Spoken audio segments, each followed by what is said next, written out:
It's not like the good old days where you could leave your doors unlocked and didn't have to think twice. Nowadays, it's a different story. In 2014, there were an estimated 1,729,806 burglaries, with a burglary occurring every 18.2 seconds in the US, as per FBI stats.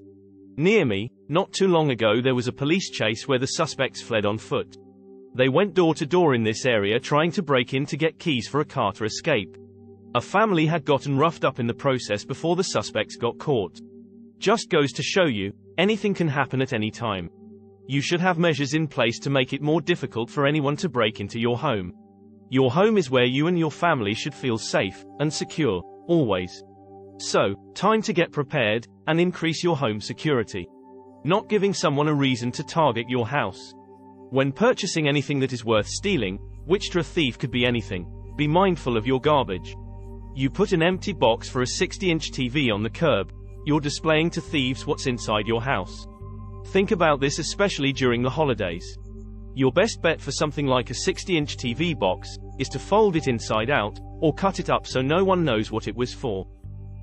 This also goes for when bringing the item home from the store. All it takes is that wrong person to see you carrying that 60-inch TV in the house. If you have a garage, maybe you would want to pull your vehicle in the garage before taking it into the house. If you don't have a garage, maybe you would want to make the purchase in the evening and bring it in while it is dark. When someone is looking to target a house. When houses are being scouted to be broken into, the best defense at this stage is to have deterrents. Personally, I think a mid-sized to large dog is the best deterrent.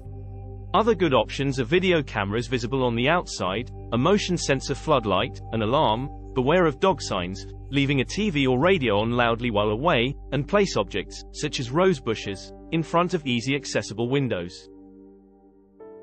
Your house has been targeted and they're coming in.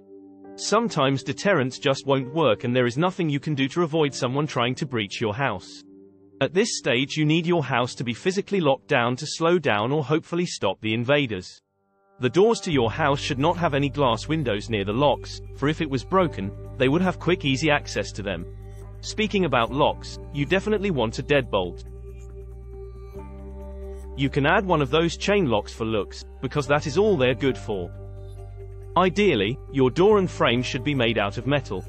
This is much harder to break down than wood and other materials like particle board. But if you do have one of these less desirable doors and frames, you can add door reinforcement plates to strengthen the weak points. Any sliding glass doors and windows should be locked, and a stick or pole placed in the tracks so it cannot be opened, both vertically and horizontally. You can put bars on the outside of windows, but I personally don't want my house to feel like a prison. Another option to reinforce windows from being easily smashed is to put on an anti-break window film. For those that have an attached garage, you have another area to think about. The majority of people I know don't lock the door leading into their garage. They think that the garage door being closed is sufficient. Another quick and easy way for an invader to gain access to your garage is by pushing in the top of the garage door and pulling the emergency release. This then allows them to open the garage door freely.